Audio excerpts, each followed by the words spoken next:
इयत्ता 7वी गणित द्वितीय सत्र प्रश्नपत्रिका मराठी मीडियमची प्रश्नपत्रिका आहे. सेमीची प्रश्नपत्रिकासाठी वेगळा व्हिडिओ आहे, तो तुम्ही ह्या चॅनलवर पाहू शकता. प्रश्न पहिला आहे योग्य पर्याय निवडा. एक आहे मुद्दल अधिक ... रास. 2 आहे व्यासामुळे वर्तुळाचे दोन्ही कंस समान होतात, त्यांना टिंब म्हणतात. तिसरा आहे वर्तुळाचा केंद्रबिंदू हा ज्या कोणाचा शिरोबिंदू असतो त्या कोणाला टिंब म्हणतात. चौथा आहे कोणत्याही ... वस्तूच्या सर्व पृष्ठभागांच्या क्षेत्रफळांची बेरीज म्हणजे त्या वस्तूचे पृष्ठफळ असते. ब आकडा आहे खालील उदाहरणे सोडवा. 1. एका व्यवसायात चिन्मय आणि सॅम यांनी 1,30,000 रुपये भांडवल 3:2 या प्रमाणात गुंतवले, तर प्रत्येकाची गुंतवणूक किती? या व्यवसायात त्यांना 36,000 रुपयांचा नफा झाला, तर प्रत्येकाचा नफा किती असेल? दुसरा प्रश्न आहे व्याजाच्या काही दराने 5,000 रुपये मुद्दल 4 वर्षांत 12,000 रुपये व्याज होते, तर त्याच दराने त्याच मुदतीत 15,000 रुपये मुद्दलाचे व्याज किती होईल? क. खालील उदाहरणे सोडवा. 1. मुद्दल = 25,000 रुपये रास 31,000 रुपये मुद्दल = 4 वर्षे, तर व्याजाचा दर किती? 2. एका वर्तुळाचा व्यास 14 सेमी आहे, तर त्याची परी किती ते काढा. 3. एका आयताची लांबी व रुंदी दुप्पट केली तर त्या आयताची परिमिती मूळ आयताच्या परिमितीच्या किती पट होईल? चौथा आहे ट्रायंगल ABC मध्ये अँगल C 90 अंशाचा, लेंथ AC 5 सेमी आणि BC 12 सेमी, तर लेंथ AB किती? ट्रायंगल काढावं लागेल, नंतर ते मोजायचं पट्टीने, मग तिथे लिहायचं किती AB. प्रश्न दुसरा सोडवा. 1. विस्तार सूत्राचा उपयोग करून किंमत काढा. विस्तार सूत्राचा उपयोग करून ही तुम्हाला हे गणित सोडायचे. पहिला आहे 502 × 498. दुसरा आहे 97 × 103 आणि तिसरा आहे 54 × 46. दुसरा आकडा आहे खालील राशीचे अवयव पाडा. एक आहे p² - q². दुसरा आहे 4x2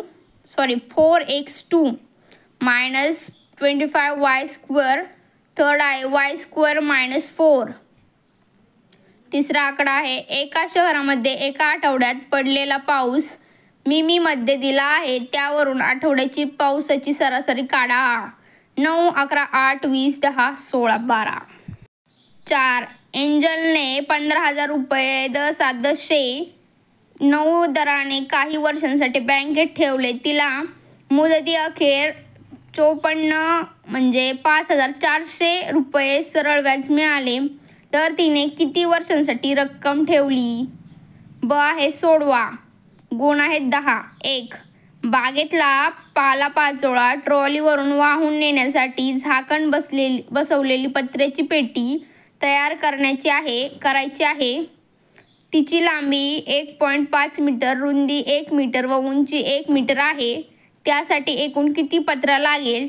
ती पेटी आतून व बाहेरून गंजविरोधक रंगाने रंगवायची आहे, तर 150 रुपये प्रति चौरस मीटर प्रमाणे ती पेटी रंगवण्यास किती खर्च येईल? दुसरा आकडा आहे एका 40 मीटर लांब व 30 मीटर रुंद अशा एका आयताकृती बागेचा आत कुंपणालगत बागेभोवती 2 मीटर रुंदीचा रस्ता करायचा आहे. त्या रस्त्यावर 25 सेमी × 20 सेमी आकाराच्या फरशा बसवायच्या आहेत, तर अशा किती फरशा आणाव्या लागतील? प्रश्न तिसरा सोडवा. 1. एका चौरसाची बाजू तिप्पट केली तर त्याची परिमिती मूळ चौरसाच्या परिमितीच्या दुप्पट होईल. दुसरा आहे O केंद्र असलेला वर्तुळात लघुकंस PXQ चे माप 101 डिग्री आहे, तर विशाल कंस PYQ चे माप काढा. पूर्ण वर्तुळ किती अंशाचं असतं माहिती का? 360 अंशाचं असतं.